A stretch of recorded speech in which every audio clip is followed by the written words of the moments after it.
Baik, Assalamualaikum warahmatullahi wabarakatuh, teman-teman hebat dan luar biasa. Jadi hari ini menjadi hari yang sangat bahagia karena teman-teman tentu sudah merencanakan berbagai aktivitas kegiatan dalam proyek kepemimpinan. Nah, yang pertama tentu ucapkan rasa syukur kita pada Tuhan Yang Maha Esa yang telah memberikan limpahan rahmat hidayah inayah kepada kita semua. Dan yang kedua tentu jangan lupa terus berliterasi dengan Ratu Lisa, rajin menulis dan membaca. Karena itu komitmen kita sebagai mahasiswa, calon guru abad 21 tentu harus memiliki kompetensi pedagogi, profesional, pribadian dan sosial. Dan ini menjadi bagian yang tak terpisahkan dari upaya kita untuk terus memberikan satu kontribusi bagaimana kita menguatkan hati dan pikiran, merancang sebuah proses proyek kepemimpinan dengan benar, dengan baik, punya nilai kebermanfaatan dan kemaslahatan. Oleh karena itu, yang harus dilakukan, yang pertama tentu harus melakukan 5M. M pertama adalah mengidentifikasi permasalahan.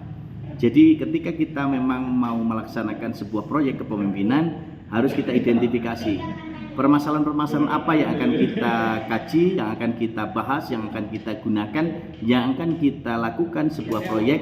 Entah itu nanti misalnya proyek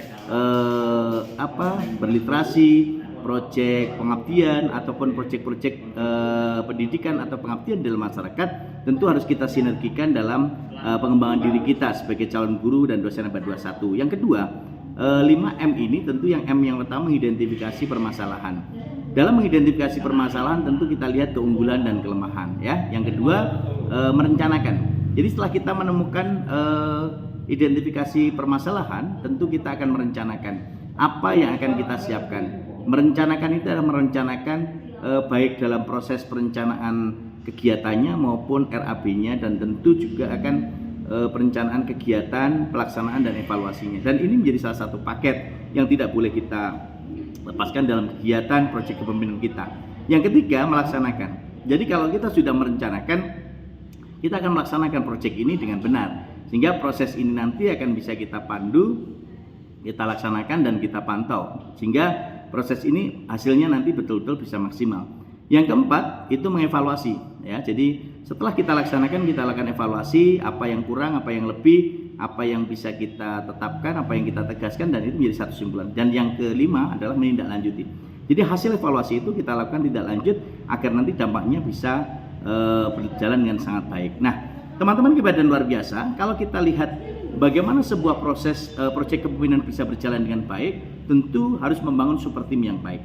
Maka komitmen untuk membangun super team harus dijaga, harus disatukan rasa, satukan pikiran, satukan ide, satu visi, satu tujuan, dan satukan strategi pengembangan untuk mencapai target tersebut. Maka dengan melaksanakan 5M ini tentu kita padukan semua visi super team yang nanti akan kita bagi mungkin dalam beberapa kelompok. Harus kita lihat bagaimana visi ini kita canangkan sebagai bentuk mimpi besar untuk merealisasikan proyek yang kita rencanakan. Oleh karena itu, proyek kepemimpinan yang kita rancang tentu pastikan harus memenuhi 5M.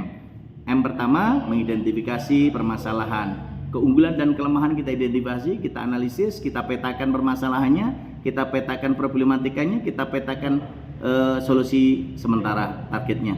Kemudian yang kedua, merencanakan. Kita harus mampu membuat perencanaan yang baik, perencanaan yang berbasis risiko, perencanaan yang solutif, perencanaan yang kreatif, dan perencanaan inovatif, sehingga nanti hasilnya tidak akan jauh dari apa yang kita harapkan.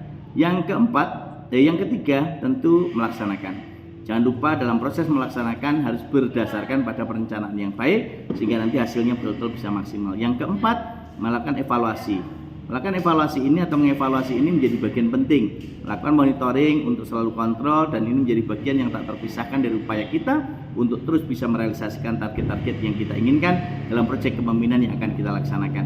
Yang kelima adalah menindaklanjuti. Menindaklanjuti inilah proses untuk kita menindaklanjuti hasil evaluasi kita, dan tentu ini bagian yang harus kita satukan, harus kita padukan, dan target-target ini menjadi salah satu bagian penting dalam proyek kepemimpinan yang kita canangkan. Oke, teman-temanku yang hebat dan luar biasa, mahasiswaku PPG yang tentu akan menjadi salah satu bagian upaya kita hari ini. Semangat terus, selalu identifikasi, pahami, baca, mengerti, dan juga dilakukan sebuah proses untuk pemahaman secara bertahap terkait dengan modul-modul yang sudah diberikan. Pahami, baca, dan nikmati semua proses ini sebagai bagian proses untuk menjadi guru kreatif, inovatif, produktif, dan inspiratif abad 21.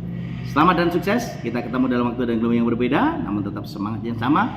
Lakukan 5M untuk menjadi yang terbaik dalam merencanakan proyek kepemimpinan. Sehat, sukses, dan Top Markotop luar biasa. Bersama saya, Muhammad Rahmati Ratulisa, membacalah untuk menulis dan menulislah untuk dibaca umat sepanjang hayat. Jadilah seperti bintang, bulan, dan matahari yang selalu menyinari bumi baik tampak maupun tanpa oleh manusia. Semangat selalu, sehat, teruskan. Assalamualaikum warahmatullahi wabarakatuh.